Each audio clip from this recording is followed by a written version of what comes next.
Is he someone you're interested in or no? Well, if you go back, you got to do your homework. Look on the internet. I think he was doing a sit down on a podcast one time, and he talked about it. He said, I don't want to do an exhibition against Floyd Mayweather. I mean, a little bit, yeah. Like there was a point where, I was just like, okay, he's not really engaging back. And so I don't know if he's tired or whatever, and I could just tell, his age was showing. Mayweather reportedly lost his composure regarding Jake Paul after the 27-year-old YouTuber secured a victory over the boxing icon in an 8-round bout at the Dallas Cowboys Stadium in Texas. From the beginning, it was apparent that Tyson's age played a significant role in his underwhelming performance against Paul. Following the match, Floyd Mayweather voiced his disapproval, accusing Paul of taking advantage of fights with older athletes as a way to earn easy money.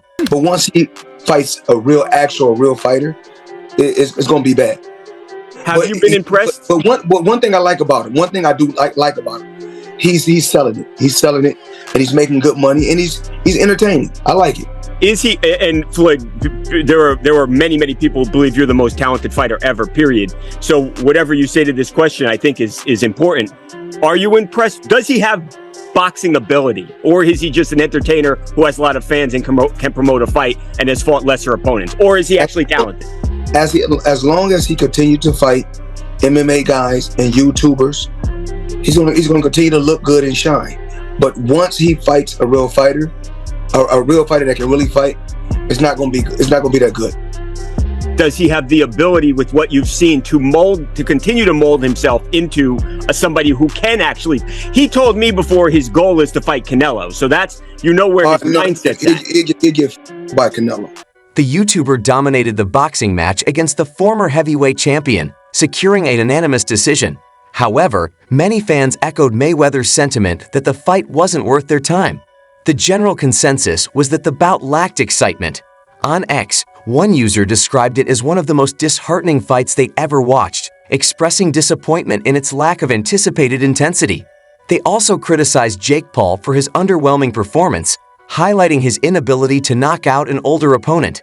This sentiment aligns with broader criticisms of Paul's tendency to face retired fighters or those with far less boxing experience, reinforcing the perception that he only competes when the odds are stacked heavily in his favor. Criticize your decision making when most boxers, we don't follow their career at this point. Yeah, I'm blessed to be in the position I am, to be highly criticized. That just means I'm doing something right. And no one has had a boxing career like mine. It'll be studied and judged, but I've risen to the top in 4 years because I've taken risks. I was the underdog all the way up until Nate Robinson, and that's something that people don't remember, don't give any credit to, but I put it on the line against some of the best in the sport every single time, and that's why I'm here on Netflix against the biggest name in boxing right now. Yes, this is Jacob Dedamore with The Ticket in Dallas. This question is for Jake. Jake, you were just talking about your career and how it's grown, and you've said in the past that you want to be taken seriously as a boxer. So, if that is your goal, when can we expect you to start fighting legitimate contending fighters in your given weight class? I think you're the same from the other event. Mike Tyson's age and declining fitness were clear disadvantages in the fight, raising questions about the legitimacy of Jake Paul's matches. Critics, including Mayweather, have often pointed out that Paul's fights seem carefully chosen to favor him. After the bout, Paul defended his performance, saying, "I didn't get punched or hurt," emphasizing his dominance. True to his love for theatrics, he also called it the biggest fight outside Las Vegas. While Paul thrives on attention, many still wonder if his fights are more spectacle than sport. Round 3, Mike seemed to be running out of gas a little bit. You were working the jab really well. At any point, did you start to take your foot off the gas just a little bit because you noticed he was tiring out? Yeah, definitely a bit. I wanted to give the fans a show, but I didn't want to hurt someone that didn't need to be hurt. Did you feel Mike's power at all? No. He hit you with one, and you gave him the tongue. I only because the crowd got turned up, but it didn't actually hurt. But I mean, no one's punches have really hurt. I got buzzed a little bit against Tommy Fury, but that's about it. It didn't hurt. No, I was just off balance when Woodley hit me, but because I was throwing a check hook and I missed, and then my chin was open, and then he hit me and I went, whoa, but it didn't hurt. Jake Paul proudly announced that the fight would be streamed on Netflix, one of the top streaming platforms globally. The numbers certainly support his bold claims. Last week in Texas, the problem child delivered a blockbuster event, not necessarily for the quality of the fight, but undeniably for the hype surrounding it. And a legend, an icon in Mike Tyson, who came back and, put on an amazing show. We actually exceeded Floyd Mayweather and Conor McGregor in terms of commercial establishments that paid to show the fight. So Jake Paul, Mike Tyson, new record holders. And with that, we'll open it up for questions.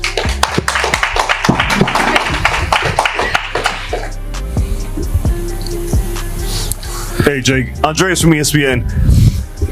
Can you talk about the opening minutes when you see Mike cross the ring from you? He's giving his peekaboo style. He's coming forward. What were your initial thoughts? Because it seems surreal that you got in the ring with Mike Tyson. Yeah, I was just so prepared. I've gone through the moment so many times in my head and meditation and stuff like that. So it didn't faze me. And I just felt at home just because I'm on the path of riding my destiny. And when you're really close to God and on the path of your destiny, you just feel everything so much more and you just know what's going to happen. Nearly 70,000 spectators packed at NT Stadium, while millions tuned in on Netflix to watch his 8-round bout against Mike Tyson on November 15. The event also showcased the highly anticipated rematch between Katie Taylor and Amanda Serrano, adding further star power to an already massive night. And that violence war thing between us, after he slapped me, I wanted to, be aggressive and take him down and knock him out and all that stuff, but that kind of went away as the rounds went on. I truly, truly believe in my skills and my ability and my power. How do you think it went? I don't know. I feel like I lost a match. That's it. Just feel like I lost a football match or something. When we came in, you were sitting over there in the corner, kind of off by yourself with your family. Walk us through the last half hour since the fight has ended. I've been watching highlights, trying to figure out what's what. I think I smoked him in the early rounds. I think I was pretty handily whooping him in the early rounds, and then he changed his style. He put his hands up and came down low, put his forehead on the chest, and started getting to work. And I wasn't prepared for it. I didn't anticipate that. You know what I mean? I had him like that the whole camp, or even like that at a distance.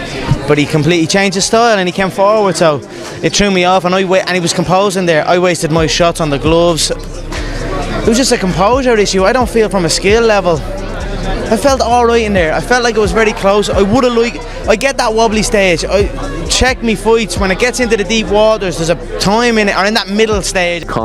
He is, but in the end, I thought he obviously looked very old. I have no interest in seeing him fight again, and I do believe that it is a little bit more competitive if it's the Mike Tyson of 2020, November of 2020, fighting on Friday as opposed to the one that we saw on Friday. Do you guys remember how he looked against Roy Jones? And I know Roy Jones is older as well, but he moved much better in that fight. And just, he maybe wasn't as built as and cut as he was, because he was very impressive on weigh-in day, but I thought he was just a lot smoother and fluid and looked more like his old self.